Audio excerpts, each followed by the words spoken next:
हाय दोस्तों, आज हम हाई स्कूल बालापुर की मुहिम को लेकर के आज दरामपुर आना हुआ। दरामपुर में हम चंद बुजुर्ग लोगों से और हमारे स्कूल के पुराने हेडमास्टर हैं उनसे भी हम बात करेंगे हाई स्कूल को लेकर के कि आज हाई स्कूल को किस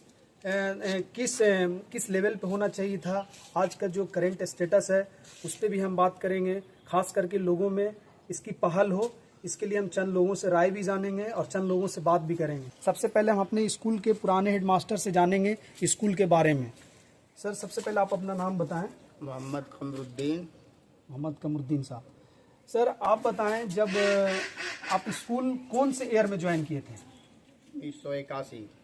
1981 में। 1981 में जब स्कूल ज्वाइन किए थे तो उस वक्त लोगों का उस स्कूल को लेकर के क्या सोच रहा होगा, ताकि जब स्कूल जो है ना वहाँ पे अच्छी सुविधा थी, उसके बावजूद भी इस तरह से लोगों में माहौल बना और काफ़ी लोग स्कूल से जुड़े। इस पर कुछ चर्चा करें। हमारे दानिशवर बुजुर्गों ने बहुत मतलब के ऊंचा ख्याल से उस वक्त जो है सो ये ज़मीन यहाँ पर जो है 7.5 एकड़ ज़मीन थी पड़ती, जो कोई दूसरे तबका के लोग कब्जा करना चाह रहे थे, लेकिन दानिशवर लोगों ने इस पर पहल किया और यहाँ पर मुस्लिम आबादी करीब करीब जो है सो बहुत ज़्यादा है, लेकिन इसमें उर्दू इकाई की कोई भी स्कूल यहाँ पर नहीं था।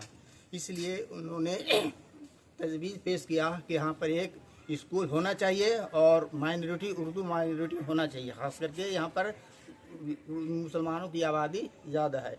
इसलिए बुनियाद इसका जो है सो रखा गया और बहुत दिनों तक तो इसकी हालत बहुत खस्ता हाल थी, लेकिन धीरे धीरे जो है सो कुछ लोगों में अवेयरनेस आया, जागृति आई और इसमें जो है सो पहल किए, तो खुदा के फजलो करम से इसकी बिल्डिंग जो है सो भी तैयार हो गई और स्टाफ भी जो है सो कुछ तनख्वाह पर और कुछ जो है सो इस तरह से चंदा तहसील करके लोगों ने कोऑपरेटिव पर के स्कूल को चलाए और माशाअल्लाह जो है इसकी मंजूरी भी मिल गई।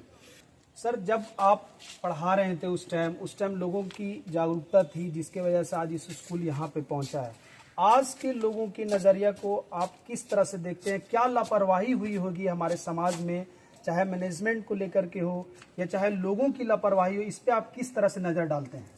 आज हम देखते हैं कि जो लगन पहले था वो लगन आज लोगों में नहीं है पढ़ाने के लिए में। अब पैसा कमाना चाह रहे हैं हर कोई, लेकिन तालीम को जो है सो अहमियत कम दे रहे हैं लोग। अपने बच्चों को जो है सो दूसरे रोजगारों में भेज रहे हैं और तालीम पर जो है सो खास मुतवज्जा नहीं कर रहे हैं।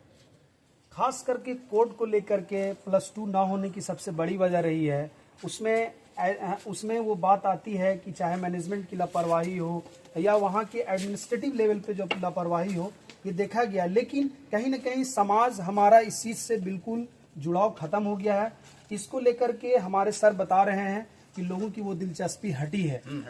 तो अब अभी आप क्या मैसेज देंगे समाज को इस स्कूल को लेकर के कि अभी ये स्कूल कहाँ होना चाहिए था? यहाँ के लोकल लोगों को इस पे किस तरह के मुहिम चलाकर लोगों में वो तब्दीली लाई जाए?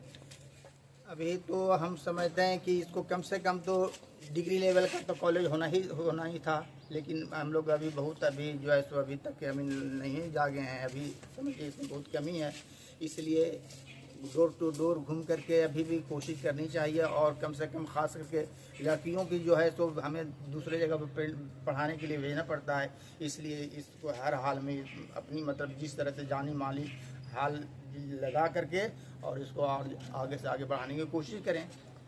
अगर हमें कोड लेने के लिए अगर कोशिश किया जाए तो इसमें आपका किस तरह से पहल रहेगा? अभी जो हम पहल कर रहे हैं लोगों में, ये एक पहल है। दूसरा है, आप अपने नज़रिया से बताएं कि ताकि और भी लोग इस मुहिम का हिस्सा बने। और तो नज़रिया यही है कि लेने के लिए जो है सो जो मतलब जानकार लोग हैं उन्हीं से ज़्यादा संपर्क करने के बाद ही जो है तो माली इमदाद की तहसील वसूल कुछ करके और तरक्की करना बढ़िया चाहिए। ओके, ऐसे में बहुत बहुत शुक्रिया सर का। हम बात को जाने क्या परेशानी किस तरह से गुजरा और आज कहाँ पे है। खास करके हम 1-2 लोगों से और भी राय लेंगे। आपका नाम क्या है? मोहम्मद मुबीन साहब, आप बताएं, गांव के बच्चे हो या बच्चियां, खास करके +2 और ग्रेजुएशन के लिए बाहर जाना होता है, ऐसे में आपको उसकी सुरक्षा को लेकर के हो या उसकी फाइनेंशियल खर्च को लेकर के, इसको आप कैसे देखते हैं? कितनी परेशानी हो रही है? बहुत ज़्यादा परेशानी हो रही है। यहाँ +2 नहीं रहने, 10+2 नहीं रहने, बहुत ज़्यादा। बहुत ज्यादा परेशानी हो रही है, खास करके बच्चों को लेकर के। अब बच्चे हो या बच्चियां हो, किसी को भी परेशानी तो है। घर पर रह करके पढ़ना, एक जो है बाहर खर्चा उठा करके पढ़ना, दोनों में यह है ना, अपने एक मतलब कि कम पैसा में भी जो बेचारा गरीब है उसके बाल बच्चे भी यहाँ आसानी से पढ़ सकते हैं लोकल रहने की वजह से। सर एक सवाल है, गांव में हर तरह का परिवार होता है, चाहे कुछ गरीब होते हैं कुछ अमीर होते हैं, ऐसे में क्या गरीब बच्चे को अगर नज़दीक में साधन ना हो, इसकी ये भी एक वजह हो सकती है उसके एजुकेशन, उसके जो शिक्षा आगे की ना होने का? बिल्कुल सही बात कर रहे हैं। पैसा नहीं रहने की वजह से बहुत से लोग जो है सो तालीम देने में मतलब कि ये हो रहे हैं, पिछड़ रहे हैं, और बहुत से जो है सो ज़्यादा पैसा होने के बाद फिर उसको लगा भी नहीं रहे हैं कि देहात में हम क्या पढ़ाएंगे बच्चों को, हम जो हाई फाई स्कूल में पढ़ाएंगे। इसलिए वो नज़रिया गलत है, अपना चीज़ अपना ही होता है, इसलिए इसको हर हाल में जो है सो 10+2 की कोड लेना ज़रूरी है। 10+2 कोड लेना जरूरी है। सर आप इस समाज को फाइनल एक मैसेज आप क्या देंगे, इस मुहिम को कितने इसको तरक्की के नज़र से देखा जाए, इस मुहिम को कितना इम्पोर्टेंट दिया जाए ताकि लोग इससे ज़्यादा से ज़्यादा जुड़ें? एजुकेशन से बढ़कर तो दुनिया में कोई दौलत नहीं है, इसमें आप जो है सो हम सब समझ रहे हैं, लेकिन इस पर ध्यान नहीं दे रहे हैं। लेकिन अब बिना एजुकेशन के तो आपको मौत तक के नहीं आएगी, समझ गए ना, आपको हर ये में फेल हो जाएंगे। एजुकेशन हर हाल में लेना है, इसलिए जी जान लगा कर अपने बच्चों को तालीम से रास्ता जोड़ें।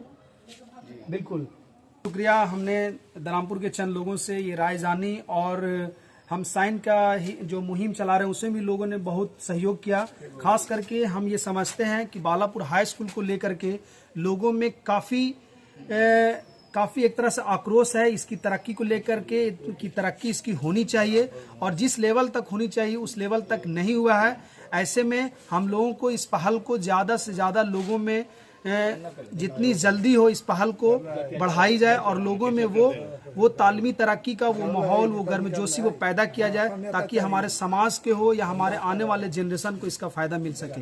Thank you.